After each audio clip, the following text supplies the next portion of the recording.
বিপ্লবের অসমাপ্ত কাজ শেষ না হওয়া পর্যন্ত রাজপথ ছাত্রদের দখলে থাকবে বলে মন্তব্য করেছেন বৈষম্য বিরোধী ছাত্র আন্দোলনের কেন্দ্রীয় সমন্বয়ক মাহিন সরকার। দুপুরে ইসকন নিষিদ্ধের দাবিতে যাত্রাবাড়িতে বৈষম্য বিরোধী ছাত্র আন্দোলনের মানববন্ধনে একথা বলেন তিনি। অভিযোগ করেন, বিশেষ এজেন্ডা বাস্তবায়নের জন্য বাংলাদেশে এসেছে ইসকন। এ সময় ভারতের কোনো প্রেসক্রিপশনে দেশে বাস্তবায়ন করতে দেয়া হবে না বলে হুঁশিয়ারি দেন কেন্দ্রীয় সমন্বয়ক সাইফুল ইসলাম। মানববন্ধনে ইসকনকে জঙ্গি সংগঠন ঘোষণা করে তা নিষিদ্ধের দাবি জানান বক্তারা।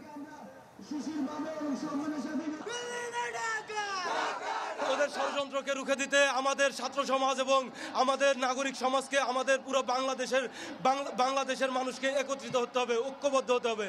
আলিফ ভাইকে নির্মমভাবে যেভাবে হত্যা করেছে ইসকনের সন্ত্রাসীরা, তাদেরকে এই বাংলার মাটি থেকে উৎখাত করা হবে। ইসকনকে অতি দ্রুত সময়ের মধ্যে জঙ্গি সংগঠন ঘোষণাপূর্বক তাকে বাংলার মাটি থেকে উৎখাত করতে হবে, সরকার কর্তৃক নিষিদ্ধ করতে হবে।